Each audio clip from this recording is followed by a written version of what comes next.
De nuevo, buenas tardes. ¿Están despiertos? Buenas tardes. Ahora sí despertaron. Ha sido mi experiencia desde que llegué de empezar mi homilía con un chiste. Pero no se ríen ustedes. Ni siquiera esa risa nerviosa por respeto y misericordia. Pero quiero decirles, voy a empezar con un chiste. Entonces, cuando llegue el momento, ríanse por misericordia. Porque quiero empezar con esta historia. Había un tiempo, y tal vez en ciertos países todavía, que las monjas, las órdenes religiosas de las monjas, fundaban los hospitales. En este país fueron las monjas católicas de diferentes familias que fundaron los hospitales. Y bien, resulta que un día el señor Pérez fue llevado al hospital llamado La Divina Misericordia, administrado por las Hermanas de la Misericordia. Lo llevaron de urgencia para una cirugía cardíaca del corazón. Y la operación fue un éxito. Cuando el hombre, atontado, recuperó la conciencia, la hermana María estaba a su lado para consolarlo y tranquilizarlo. Mientras la hermana María le acariciaba suavemente la mano, le preguntó. Pues primero le dijo, Señor Pérez, todo estará bien, pero necesitamos saber cómo piensa pagar su estadía aquí. ¿Está cubierto por el seguro? No, no lo estoy, dijo con voz ronca. Entonces, ¿puede pagar en efectivo? Insistió la hermana María. Temo que no puedo. Hermana. Bueno, ¿tiene algún pariente cercano? Preguntó con una voz dura la hermana María. Bueno, solo tengo una hermana que vive en Nuevo México, dijo el señor Pérez, pero ella es solo una monja, humilde y solterona. Debo corregirlo, señor Pérez, dijo la hermana María. Las monjas no son solteronas, están casadas con Dios. ¡Qué maravilloso!, dijo el señor Pérez. En ese caso, envíe la factura a mi cuñado. Sí, están escuchando esta vez.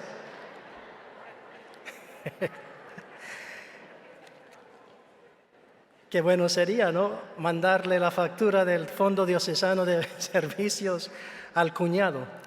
Y bien, entonces ya veo que primero hay que decirles de reírse para que se rían. Entonces, si mi homilía tuviera un tema, sería el siguiente. Bienaventurados los que sufren, porque experimentarán la resurrección tanto en esta vida como en la vida eterna. Yo creo que cada uno de ustedes, cada uno de nosotros puede contar acerca del propio sufrimiento o que han vivido o que están viviendo. He conocido a varios de ustedes, algunos han venido a hablar conmigo en mi oficina, otros me han invitado a sus casas y me han hecho participar del sufrimiento que están viviendo. Y bien, también estamos viviendo un sufrimiento colectivo con esta pandemia, dificultades económicas. Estamos de nuevo con una tensión con Rusia, que tal vez surge la guerra. El sufrimiento lo vemos por donde quiera. Y hoy, en el Evangelio, Lucas identifica otros sufrimientos como lo sería la pobreza, el hambre, el llanto o el duelo. ¿Quién de nosotros no ha perdido seres queridos? muchas experiencias de odio, ser excluidos, insultados y ser llamados malos incluso cuando buscamos hacer el bien. Y entonces podríamos preguntarnos, ¿cómo podemos decir que las personas que sufren son bienaventuradas? Y aquí es donde hay que entender lo que nos dijo San Pablo en la segunda lectura. Cristo ha resucitado. Cristo no permaneció sobre la cruz. Cristo no permaneció en la oscuridad. Cristo no permaneció en el sufrimiento. Resucitó. Recuerdo que cuando yo iba a la escuela secundaria, era una escuela católica de los hermanos y los sacerdotes de la Santa Cruz, y todos mis maestros eran hermanos, personas, hombres solteros, consagrados a Dios, con los votos de pobreza, castidad y obediencia. Y el sacerdote, que era el jefe de la escuela, un día dijo esto, nos dijo: si Jesús no resucitó de entre los muertos, estamos perdiendo todo nuestro tiempo. Y me impresionó porque yo dije, pues yo no entiendo tanto por qué es importante la resurrección de Jesús. Y me puse a pensar, estos hombres dieron toda su vida, dejaron el matrimonio, viven en la pobreza, en la obediencia, porque creen en la resurrección de Cristo. Esta escuela católica existe porque todos creen en la resurrección de Cristo. Esta parroquia de San Antonio de Padua existe porque se cree en la resurrección de Cristo. Y entonces la resurrección es una realidad que podemos vivir ya. Quiero decirles que si están sufriendo, busquen la resurrección. No se queden en la oscuridad. Y en la psicología, por ejemplo, el psicólogo Sigmund Freud estudió el sufrimiento humano y escribió sus pensamientos en un libro, pues en español no me acuerdo cómo se llama, pero básicamente el título es La civilización que no está contenta. Identificó las diferentes fuentes de donde nos llegan el sufrimiento. Por ejemplo, del cuerpo. El sufrimiento nos llega a través del cuerpo. Cuando nos cortamos el dedo, cuando nos mordemos la lengua, cuando pisamos algo descalzos, o cuando tenemos una enfermedad, cuando tenemos la gripa, alergias, cuando nos duele la cabeza. Entonces el ser humano experimenta sufrimiento a través del cuerpo. Otra fuente de sufrimiento, la segunda, las relaciones humanas. ¿Qué papá o mamá no ha sufrido porque su hijo o su hija se porta mal? Los niños traviesos, los adolescentes empiezan a ser rebeldes, sus hijos que toman malas decisiones, que se alejan de la iglesia cuando ustedes mismos fueron buenos ejemplos. Entre esposo y esposa, sufrimiento en las relaciones entre madre e hijo, hermano, hermana, entre amigos, colegas del trabajo, que tal vez son personas difíciles. Relaciones, otra fuente de sufrimiento. Después existe esa fuente de las causas naturales, los terremotos, los huracanes, las lluvias, los diluvios que nos llegan, la pandemia misma, otra fuente. Y bien, pueden haber otras fuentes de sufrimiento, pero este psicólogo Freud identificó diferentes modos en que los seres humanos tratamos con el sufrimiento. Por lo general lo queremos evitar. Y entonces, cuando se trata del cuerpo, las personas pueden darse al alcohol, a las drogas, para no sentir el dolor físico, pero también se dan a esas cosas para no sentir el dolor del corazón, que nos quebraron el corazón. Otro modo en que las personas tratan malamente con el sufrimiento, empiezan a divertirse, ir a las discotecas, empiezan a aislarse y jugar los juegos, videos, se ponen en las redes sociales. Son diferentes modos en que las personas tratamos con el sufrimiento. ¿Y saben lo que este psicólogo identificó? Que es otro modo que podemos usar para afrontar el sufrimiento. Usó el ejemplo de San Francisco de Asís.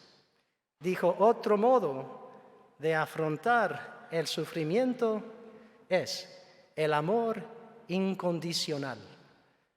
Es decir, San Francisco estaba tan enamorado de Jesús que él deseaba sentir en sí mismo las mismas heridas, las mismas llagas de Jesús. Y de hecho Jesús le dio ese regalo. San Francisco de Asís le dio la estigmata. Le surgieron llagas en las palmas de las manos, llaga en el costado, llagas en los pies. Tanto amaba a Jesús que quería identificarse con su dolor. ¿Y cuál fue el resultado en su alma? El gozo. Nada podía tocarle a San Francisco de Asís, ningún sufrimiento que lo hiciera triste. De lo contrario, porque se identificaba más y más con Jesús sobre la cruz, sufriente, gozada, regocijada. Esta es la vía que se nos pide a cada uno de nosotros. Y entonces una persona que ha aprendido a reconocer en su sufrimiento el rostro mismo de Jesús, abraza no ese sufrimiento, sino a Jesús en ese sufrimiento, lo aprieta hacia sí y le dice, eres tú, Señor, en este sufrimiento, mi único tesoro. Y cuando hacemos eso, le invito a tratarlo. Cuando hacemos eso, reconozcan cómo ese sufrimiento se convierte en amor. Ese sufrimiento se convierte en ese gozo verdadero que solo Jesús puede dar. De repente, en medio del sufrimiento que abrazaron porque reconocieron a Jesús en él, les surge la sonrisa, les surge el brillo en los ojos. Y entonces nos volvemos testigos de que Jesús ha resucitado, vivimos el gozo de Jesús resucitado. Así es como somos testigos y es así que podemos entender cuando Jesús dice, bienaventurados los pobres, bienaventurados los que tienen hambre, bienaventurados los que lloran, bienaventurados los que sufren. Entonces, esto es lo que espero que entendemos. La vía del cristianismo, o sea, ser cristianos es una cosa seria. Se trata de abrazar la cruz. No se trata de un lindo sentimiento cuando venimos a misa. No se trata de escuchar lindas palabras para olvidar los sufrimientos. Se trata de ver lo que estamos viviendo en la vida. Ver a Jesús ahí. No es sufrimiento, es Jesús en la cruz. Abrazarlo y sentir cómo todo eso se transforma en amor, en gozo. Muchos estamos viviendo cosas difíciles. A las 2 de la mañana esta noche, una mamá llamó que su hijo de 16 años se había suicidado, se ahorcó. Jesús también está en la tragedia. Él mismo vivió la tragedia. Una tragedia de crucifixión, una tragedia de abandono. Entonces, todo sufrimiento que podemos vivir en la vida, allí está, pero está redimida y está resucitada. Entonces, que no permanezcamos en la oscuridad, en el sufrimiento, en la tristeza. Busquemos siempre la resurrección. Bienaventurados los que sufren. Amén.